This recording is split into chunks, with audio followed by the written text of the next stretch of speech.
Recently, this research experiment was done using technology, and it's starting to gain attention all over the world from places like England, Holland, Sweden, that are showing interest in this experiment done in a high school biology class by 5 freshman girls. So here's what they did. They took 400 seeds and they placed them in 12 trays, and 6 of those trays they put in different rooms from the other. They put them in rooms that had the same temperature, same lighting, same amount of water and sun and all that. But 6 of those trays were next to their Wi-Fi routers and the others weren't. And after 12 days, the results were clear. And the pictures are astounding with this article. As we researched this on technology, we found that the ones next to the router didn't grow at all. And even some were mutated or dead that did grow a little bit, and the others grew great and looked fantastic. So what we're going to be doing today is talking about technology. Yeah, even these 5 researchers, they were saying they thought that they were experiencing difficulty concentrating in school. So if they had slept with their phones next to their head and sometimes experienced this difficulty. And so we are going to hear from students answering this question, how long could you go without your phone? And as they give us insight into the minds of students and their thoughts on technology. I'm Jeff Eckert. I'm Jason Brewer, and this is The Thought Factory. The Thought Factory podcast is brought to you by Never the Same, cultivating students through biblical discipleship and spiritual disciplines using theology, community, and technology. Learn more at neverthesame.org. Well, as always, we want to thank you for joining the Thought Factory podcast. We love having you here. We're so grateful for all of our listeners. We hope if you enjoy this podcast, you would take some time to give us a good review and leave a great comment. We'd love to hear from you. Over the last couple episodes, our last episode, we talked about issues in America as seen through the eyes of students. So if you didn't hear that one, we'd encourage you to go back if you need to catch up. And then a couple episodes before that, we got some great feedback, and I've had some great conversations with some people about students and their future. And now we've got graduation coming up as we record this. We're moving into that season in the lives of students. So those are episodes you might want to go back and check out. So also, you may want to go back to our Season 1 series, and we did a 4-episode block on social media, and that would be a great companion, if you haven't heard that, to what we're going to talk about today in our topic. Anytime that we are able to bring in a guest into our studio and interview them, it's always exciting for us. And we get to do that for our next episode next week, where we interview Chris McKenna, who is a national expert on internet safety, where in 2015 he created protectyoungeyes.com as a way to equip and encourage parents and students towards responsible use of technology. Incredible guy, amazing website. We're really looking forward to that one. Now, we asked a number of students the question, how long could you go without your phone? And so we're going to listen to their responses right now. How many hours do you think you could go without your phone? Now, this is a hard one because we were talking about it before the podcast. I would go a very short time. I am somewhat addicted to my phone. I probably could go maybe an hour, 2 hours. I would say at least an hour. If I'm like doing nothing, I can go at least an hour. But if I'm busy, I'll be fine. I'll be okay. Right. So yeah, just an hour at least. Definitely. If I'm busy, then I don't even think about my phone. But if I'm like doing absolutely nothing, You can't go more than an hour. Yeah. It's just like a nervous. Yeah, you just gotta a bored thing I do, and I just play on my phone or look up nail tutorials or something like that. How many hours do you think you could go without your phone? Maybe like, it depends on what I'm doing. So, like, you know, if I'm like doing something, I'm fine. But if I'm just like sitting at my house, maybe not even an hour. Like your phone in general, or just like certain things? Oh, your phone in general, because you can access certain things through your phone. Well, okay. But like the device itself, your phone, not necessarily like calling, but the device that allows you to check social media, allows you to text, allows you to access online, like that phone, the smartphone that I assume you have. How many hours do you think you could go without being on your phone? I don't know. My initial reaction to that is like not very long, but like I'm thinking about it, and I think I could go a while. I mean, it would obviously feel weird at first, but I think I could go a decent amount of time. Quantify that number.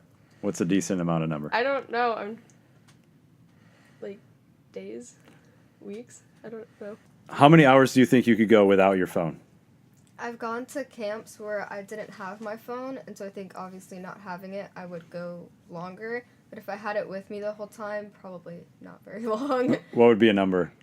Like 2. I'd say I'd go about 6 or 7 hours without my phone because I'm just be paranoid about, oh, I need to check just to make sure that nobody's texting me and make sure that I'm not like getting any messages that are important. Wow, it's good stuff there. Jason, you did those interviews. You asked those questions. What was it like sitting with those students, hearing those responses? It kind of confirmed, but also opened up my eyes to some of their thoughts. Confirming in a sense of their inability to be away from their phones for a long period of time. And I speak for myself as well. So it's not just the students that are saying, I can't be away from my phone for more than an hour. I think, well, I could, but I tend to not. And so it was confirming, but also a realization that we as humans, when we are carrying around this piece of technology, like it can be addicting. It's still a fairly new thing in society. I mean, smartphones have been around now, as we record this, about 10 years or so. And I still think it's new for us as adults. You mentioned your experience. I'm the same way. It's hard. I find myself going to my phone all the time if I have a question or a thought, or I remember something, oh yeah, I want to look that up or learn about something or listen to something. And in any down moment, you know, of course you get it out, check email, whatever.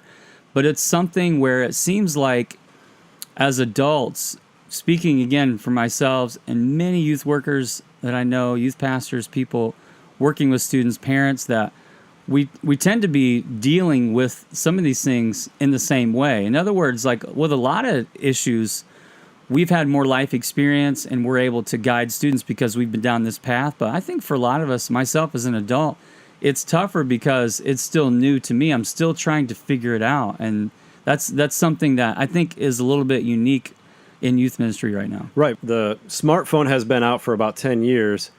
The students that we interviewed were all in high school. They're considered digital natives, and so they only know about the digital access through a phone that way. Where you even have a student questioning the question I asked, how long could you go without a phone, by going, oh, are you talking about the phone function where I talk to somebody through this device, or other functions? And it was kind of funny to me of going, now let me explain, this entire device is a phone, but to them they're like, well, I don't use the phone function as much as the other elements of this device. And so it's, to them, they are just a digital native and we are not. Yeah, I've deleted the phone app off of my phone. I think sense. It's junk. It's worthless. Just text. You know, I've thought about this. I've had this conversation. Maybe we've had this offline, but looking back from now in history, as we look back to this age right now, and you think historically, some of the greatest breakthroughs and inventions, you know, you got all these different, the printing press, different things. This time may be considered one of the most revolutionary times because of this technology, because of this invention, because it's all wrapped up into one device. Everything that we use to function our daily lives wraps around this device. And I've often thought, will we look back and say that the world really changed, maybe more than any other time in history so far, because of the advent of the smartphone? It's really incredible to think about. Yeah, you have the invention of the radio and then the television and the internet. And now it's a smartphone that allows you to have access to anywhere, anyone in the world, essentially, being able to connect so quickly and so broadly. And yeah, I agree with you. There's going to be a point in time in history where they look back to 2007 when Steve Jobs brought it out and said, I'm going to introduce you to the iPhone. It is an incredible device, but I think it does change how we interact with people, how we interact with ourselves, how we interact with what we're doing. It's It's fascinating. It is. We asked students as a part of our research, and if you've been listening to these podcasts, you would know that we did some research. We asked several thousand students their responses, and then adults as well, what they thought students' responses would be. And here's some of the things. We looked at some of this research about technology. We weren't surprised by a lot of it, but some of it caught our attention and interest. So, for example, 82% of students own a smartphone. We're talking about middle schoolers and high schoolers, generally ages 11 or 12 to ages 18, 6th or 7th grade through 12th grade. 82% of them own a smartphone.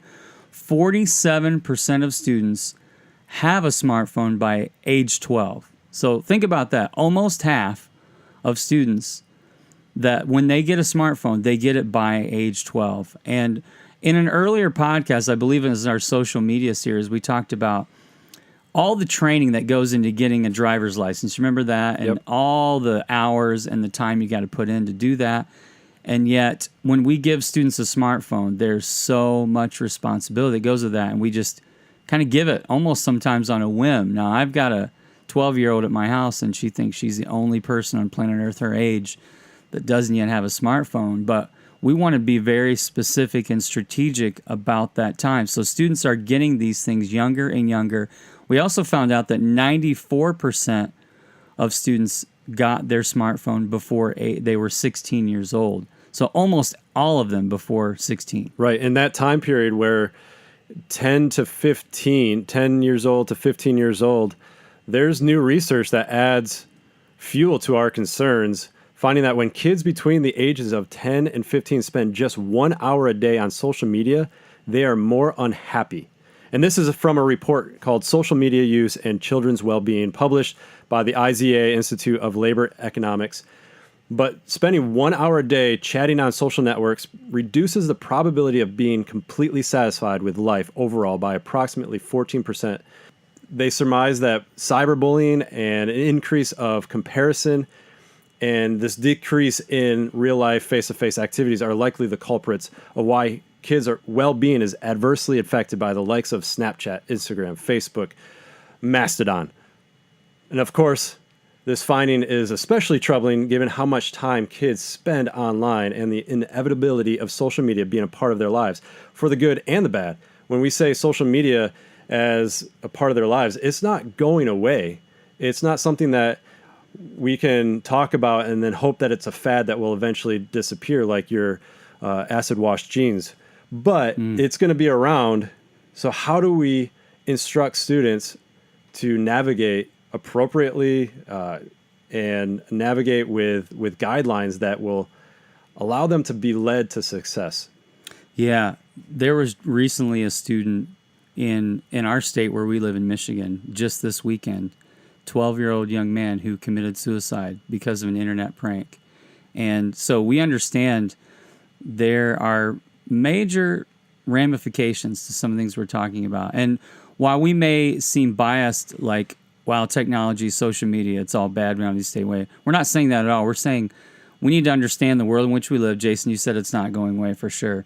And some more research from other places, the Boston Medical Center, recently they released a study on the effects of cell phone use by parents. So if you're listening to this, you're a parent or you're an adult that you connect with parents of students, here's what they found is that when parents use their phones in front of their children, that their children exhibited behaviors where they wanted to try to get their parents' attention.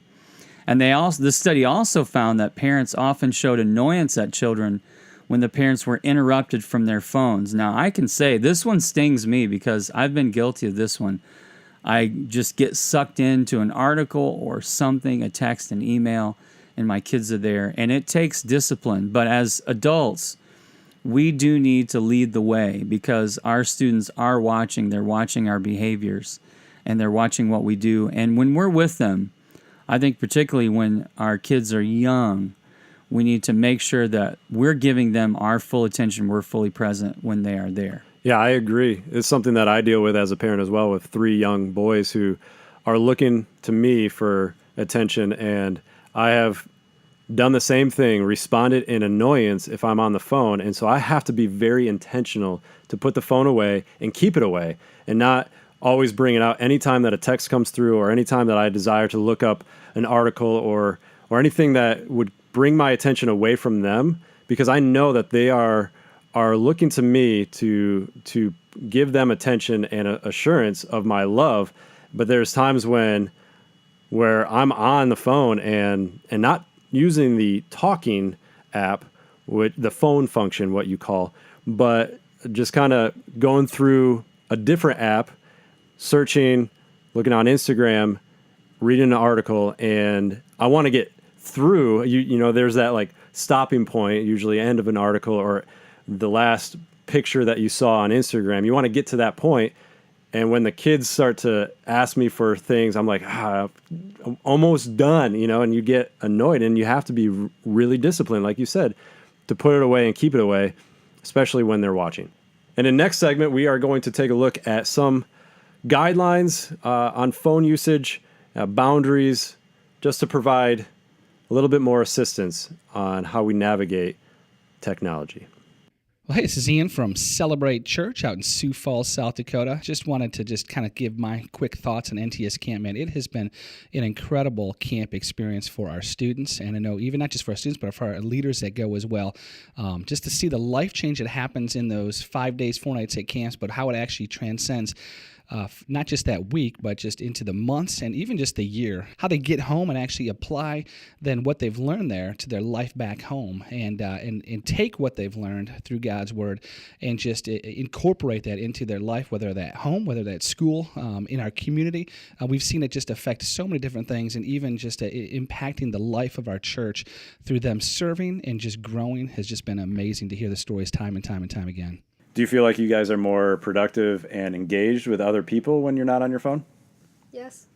Yeah, definitely, because you make better connections with people when you don't have that distraction. I got grounded from my phone for a while one time, so I didn't have it, and I actually didn't have it for like about a month. So I was like, at that time, like during that time, like I felt like I was actually like communicating with people more effectively, because like even though your phone's there and you just pick it up and call somebody or pick it up and text somebody, like I felt like it was much better form of communication, because you have to go up to that person in person and be like, oh yeah, I don't have a phone, so I'm sorry I didn't get what you were trying to send me, but like you can resolve that in person. And not only that, I felt like that disconnect from all these like I guess lies and stuff that are put on the internet. So like stuff that are like tell you to believe one way. Like I felt like that disconnect, and I was like, wow, this feels great, because it doesn't feel like I'm forced to believe anything. Like, and I made the conscious choice to follow God. Like it was that individual time of, hey, I need to get my stuff together. So it really helped a lot. Do you think you guys are more productive or more engaging without your phone? I would say yes. I think just because when we have that phone and we're kind of like in an awkward situation, instead of talking to people we don't know, we just pull out our phones. But when, my phone is turned off or I have it in a different room, on purpose, that forces me to go ahead and talk to people I don't know and to get to know them on a deeper level. I would think if it's a good idea if every company had a basket on the way into work, and everybody put their phone in that basket, and at the end of the day when you check out, you go and pick up your phone. Because I feel like people spend a lot of wasted time on their phones. They just like, in a lot of the time I'll pick up my phone and just look at Instagram. Like there's nothing in particular I want to do. I just sit there and pick up my phone and scroll through it. It's wasted time. So I feel like we could be a lot more productive if we just completely left the phones out of the picture and just focus on what we had to do.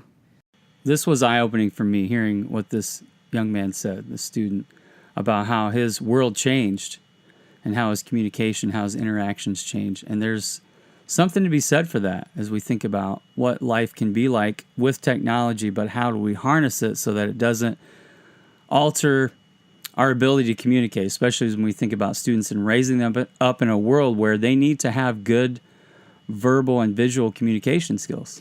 I think what he said was kind of confirming to our assumptions that if you remove the phone from us, from students, when you remove the phone for an extended period of time, longer than an hour, but an extended period of time, this response is what you're going to get. We found that with our interview with Craig Detweiler, who is a professor at Pepperdine, where you remove somebody from digital exposure, how more productive they become, how more interactive and engaged with other people they become. And that's what he's saying is I felt more engaged with other people.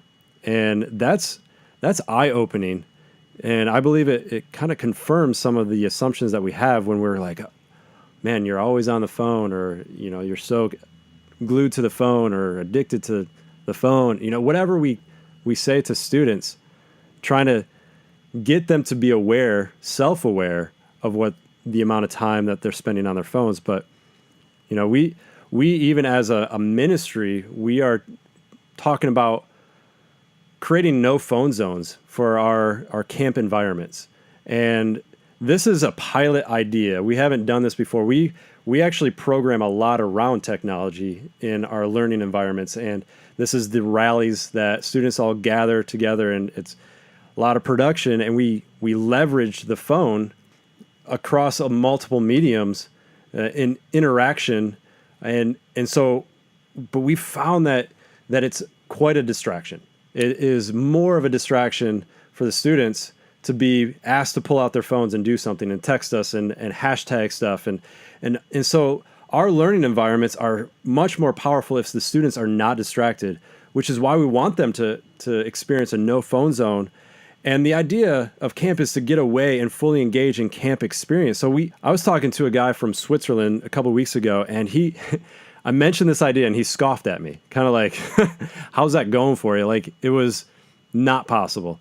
And my response was, well, we haven't tried it yet. We don't know what it's going to be like, but we just know that what is being done and said and experienced in those learning environments are so powerful because they are experiencing the presence of God. We don't want to put stuff in that environment if it's going to be a distraction. So we're declaring these learning environments as a no phone zone.